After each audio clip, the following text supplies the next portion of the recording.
Deb Cooper with the Canine Chronicle, bringing you Table Talk Live with Wayne Ferguson, the president of Morrison Essex. So, Wayne, I think this is a special year, right? Very special, 2020 Deb. is the Morrison Essex show, which happens every 5 years. It does. And I believe there are a lot of people out there that really don't understand the significance, the undertaking, and the history of the show, and why it only happens every 5 years. We would love it. We'd love to have it every year if we could, but you're looking at a guy that would probably be wearing a straitjacket if we had it every year. And I'm so fortunate to have a gigantic committee and a full house of wonderful club members, almost 500. Mm-hmm. But the undertaking is quite huge. Our tenting, food, all the logistics are just amazing. Gathering all the specialties. We will have 32 specialties and 97 or more supported entries. The grounds, of course, have to be groomed regularly, and we pay the park for that. Our tenting is a monumental expense this year. It'll be like $47,000. It'll be about a third of a mile of continuous linear tenting, which is probably the largest tented event in America, including, wow. I understand, Ringling Brothers. Really? Yeah. Wow. So you've got 500 members and a significant board as well. We do. We have 27 board members. They are probably the who's who of the dog world. And the planning. So are you planning for M&E throughout the 4 off years, or do you begin the planning? How does that work? It starts immediately after the first show. As a matter of fact, I remember going back to my house after the show, and I said to my friend Joe, I said, well, I have 2,224 days before the next show. And he said, not so fast. He said, it's going to start probably tomorrow morning. And it did. Yeah. The lineup of judges has to happen 3-4 years ahead of time. Okay. We have the creme de la creme judges, 84 of them this year, breed judges, with 36 or more sweepstakes judges. Wow.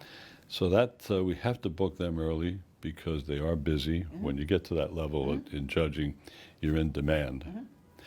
Other logistics are required long time before the show, years before, getting the catering set up and so on. So, I mean, there's a lot of clubs out there that, as you know, are struggling for working members. Do you have suggestions about how do you keep those people engaged with that huge undertaking? I think all of our members are so aware of the tradition and the history of Morrison Essex. They want to become involved because they want to keep that tradition alive, the way Mrs. Rockefeller Dodge invented it. And so when you come aboard and you see all the people that are busy working and to try to maintain that status, you become involved as well. And I've been around the dog world a long time. I've showed a lot of chairs. I've chaired a lot of shows. It's an M&E year. I've probably okay. shown some chairs in my life too. And after a while, you get to know who's good at what job and what their expertise is. I usually let them come forward, as they all do, but if someone I believe can do something well, I will ask them. And rarely are we turned down. Terrific. A little bit of history?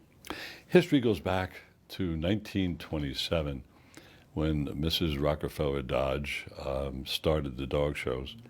They went to 1957, and they were annually, except for the war years, 41 through 45. She was the youngest daughter of William Rockefeller, and she married Hartley Dodge, who was the founder and CEO of Remington Arms. When they married, they were the richest couple in the world. Her love for dogs started as a child, and she attended the Westminster shows in her early years, and she decided to have an exhibitor show, which is rather unique. She was aware at the time that the exhibitors were spending a lot of money traveling, staying at hotels like our exhibitors do now, spending money on food. So she offered a box lunch, some great trophies, and a wonderful day. We do the same. Every exhibitor has a box lunch. We have magnificent trophies. Our trophy tent looks exactly like the trophy tents of her shows. Terrific. Just holding on to the history. I mean, and that's really, again, as, the times have changed, we see many clubs that have to cut expense and, Yeah. cut things that they would have done one day that they cannot do anymore. Absolutely. So maintaining that tradition Yes. is spectacular, and I applaud everyone for keeping it going. As we do, thank you. And we do something very special, and I wish Deb other clubs would try it out. Mhm. At exactly 12 o'clock, our whole show stops, the way Mrs. Dodge did it. We have a bell that rings, judging stops, everything. And we hand out the box lunches. The judges go into the judges' tent to eat, the officials do, the stewards. And then the bell rings at exactly 1 o'clock, and the show begins again. There's 60 minutes of peace and quiet where people can gather themselves. The judges have a chance to schmooze with each other. The exhibitors can rest. The handlers don't have to look at their watches for an hour. And it works. So we encourage other clubs just to try it out.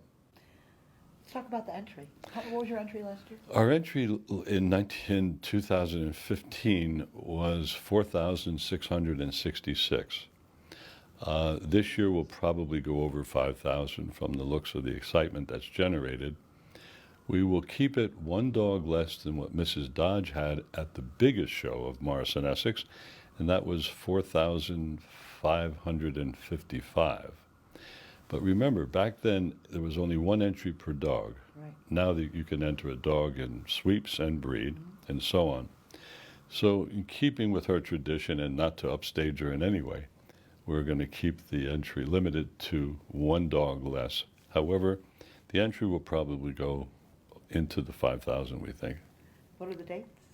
October 1st, coming up 224 days from now. But who's counting? But who's right? counting? Everyone, October 1st, Morris and Essex 2020. Plan on attending. Hope to see you there. Until next time.